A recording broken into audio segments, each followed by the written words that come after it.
গুদামে চাল না দেয়ায় জয়পুরহাটে ৬৬টি চাল কলের লাইসেন্স বাতিল করেছে খাদ্য অধিদপ্তর। এতে অনিশ্চয়তার মধ্যে পড়েছে মিল মালিকরা।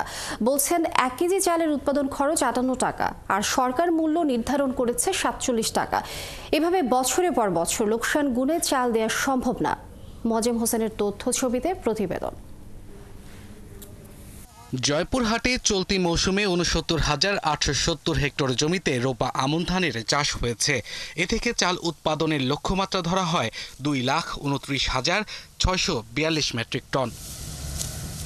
এর বড় একটি অংশ সরকারিভাবে সংগ্রহ হওয়ার কথা, কিন্তু ১১,২৮৬ মেট্রিক টনের মধ্যে ৮১ ভাগ চাল সংগ্রহ হলেও ৪,৮৩৯ মেট্রিক টন ধান সংগ্রহে এখনও শূন্যের কোঠায়। মিল মালিকরা জানান ১ কেজি চালের উৎপাদন খরচ ৫৮ টাকা, অথচ সরকার মূল্য নির্ধারণ করেছে ৪৭ টাকা। এতে তাদের লোকসান গুনতে হচ্ছে। কত লস খাবো? খাদ্য গুদামের যে চাপ, এখন আমাদের লাইসেন্স থাকলে কি আর না থাকলে আমরা তার লস দিয়ে ব্যবসা করতে পারবো না। আমরা লাইসেন্স বাঁচার জন্য প্রতি বছরে চাল প্রতি কেজি প্রতি ২ টাকা ৩ টাকা লস দিয়ে আসছে, আর আমরা কতই লস দিব। সম্প্রতি জেলার ৬৬টি চাল কলের লাইসেন্স বাতিল করেছে খাদ্য অধিদপ্তর। ভুক্তভোগীদের দাবি, সরকারের এমন সিদ্ধান্ত অমানবিক। দাম না বাড়িয়ে লাইসেন্স বাতিল কোনো সমাধান হতে পারে না। সরকারকে বাজার যাচাই বাছাই করতে হবে যে বাস্তবে বাজারটা কি, বাজার মূল্য কত আর সরকারি মূল্য কত, এই জিনিসটা ডিফারেন্স তো অনেক, যার জন্য আমরা লস করে আর কত ব্যবসা করবো, যার জন্য করে আমাদের মিল চলাচল সমস্ত বন্ধ হয়ে আছে।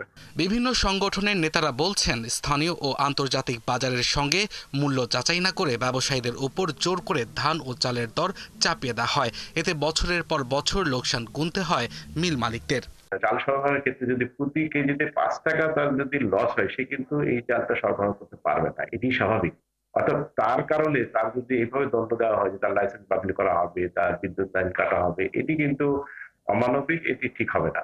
এ বিষয়ে প্রশাসনের কর্মকর্তারা বলছেন, তারা নিয়ম মেনেই কাজ করছেন। বরাদ্দ পেয়েছি, তার 81% আমার সংগ্রহ হয়েছে। অবশিষ্ট যে পরিমাণ আছে সেই অবশিষ্ট পরিমাণটুকু আগামী ফেব্রুয়ারির মধ্যে আমাদের সংগ্রহ ফুলফিল হবে। সবকিছু মিলে আমাদের জয়পুরহাট জেলার যে খাদ্য ব্যবস্থাপনা অর্থাৎ সরকারের গোডাউনে চাল দেওয়ার ব্যাপারে মিলাররা বদ্ধপরিকর।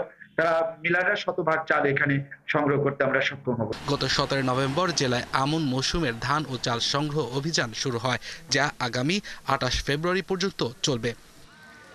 আব্দুল আল মামুন, ৭১।